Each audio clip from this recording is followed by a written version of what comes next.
passando alguns testemunhos. Fui pregar num lugar e eu contando das maravilhas de Deus, né? O coordenador do encontro me chamou do lado e disse assim: olha, Márcio, ouvir essas coisas para mim é difícil.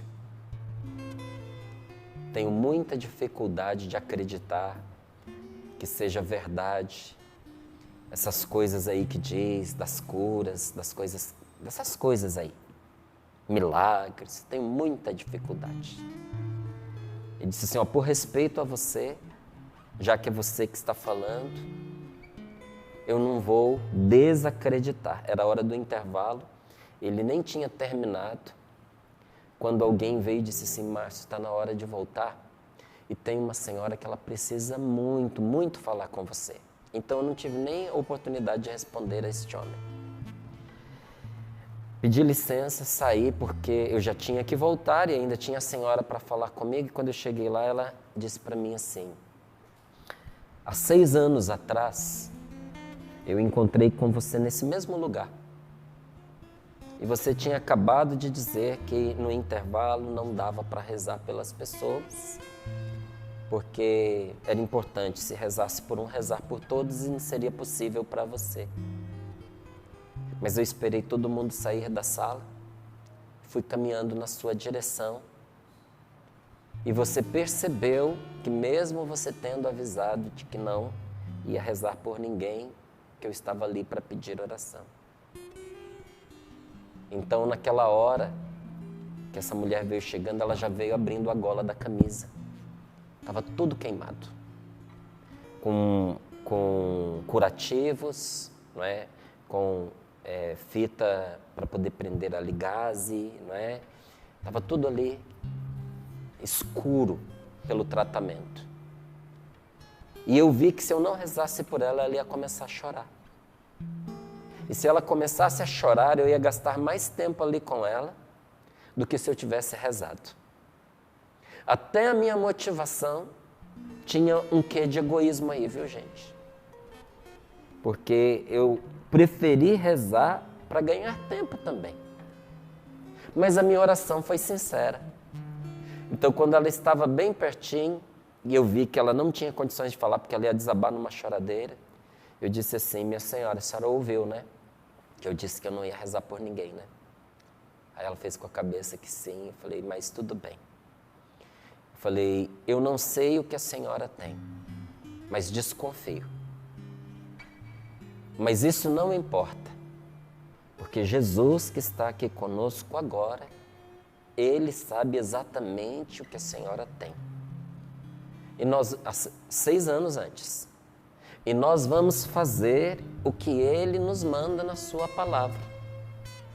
Imporão as mãos aos enfermos e eles ficarão curados. E disse para ela, não serei eu, mas será o próprio Jesus quem vai orar pela senhora agora. Estendi minhas mãos sobre ela e pedi, Senhor Jesus, põe tuas mãos chagadas e ensanguentadas sobre esta tua filha. Senhor, nós te pedimos a graça da cura sobre ela. Eu não sei o que ela tem, mas o Senhor sabe. Com profundidade. Senhor, nós aceitamos a sua vontade, qualquer que seja ela. Contudo, a nossa vontade é que o Senhor a cure. E o Senhor prometeu que quando fôssemos 2 ou mais a fazer a oração, o Senhor prometeu que iria atender. E o nosso pedido é, cure-a, Senhor. Abracei o marido, fomos para o intervalo, era um sábado. E depois não mais a vi. Passado esses 6 anos, aí ela estava nesse encontro. E ela disse, Márcio, naquela semana eu tinha a cirurgia marcada. Porque a coisa era séria, era grave. E precisava passar por cirurgia. Estava marcada para quarta-feira. Mas na quarta-feira os médicos tiveram que desmarcar. Porque eles procuravam por todos os lados o câncer e ele não existia mais. Então hoje, depois de 6 anos, eu lhe digo, todos os anos eu faço o exame não há vestígio de câncer em mim. Quando ela me disse isso, eu falei assim, a senhora teria coragem de dizer para todos que estão aqui, o que a senhora acabou de me contar em particular? Ela disse sim. Aí eu chamei alguém da equipe do serviço e disse assim, corre, vai buscar o coordenador e fala para ele sentar aqui, porque tem uma coisa que ele precisa escutar. E aquela mulher pôde relatar ali, diante de todos, inclusive daquele homem, como a bondade de Deus se manifestou na vida dela e a curou completamente. Um milagre reluzia aos olhos daquele homem. E veja, o socorro de Deus para o corpo daquela mulher se tornou o socorro de Deus para a fé enfraquecida daquele homem. Em todas as coisas Deus atua para o nosso bem, inclusive em situações aparentemente perdidas. Só Jesus, meus queridos, só Jesus Cristo, nosso Senhor e nosso Salvador, é o remédio para situações perdidas. Tem situações que são sem remédio, mas nunca para Deus, porque para Deus nada é impossível. Ah, Senhor, versículo 17. Ah, Senhor Deus, Tu que fizeste o céu e a terra com grande poder e com a força do Teu braço, para Ti nada é impossível. Repita comigo, repita diante de Deus, repita a Jesus. Senhor, nada é impossível para Ti. Senhor, eu não sei qual é a Tua vontade, independente de qual seja, eu aceito. Mas a minha vontade é.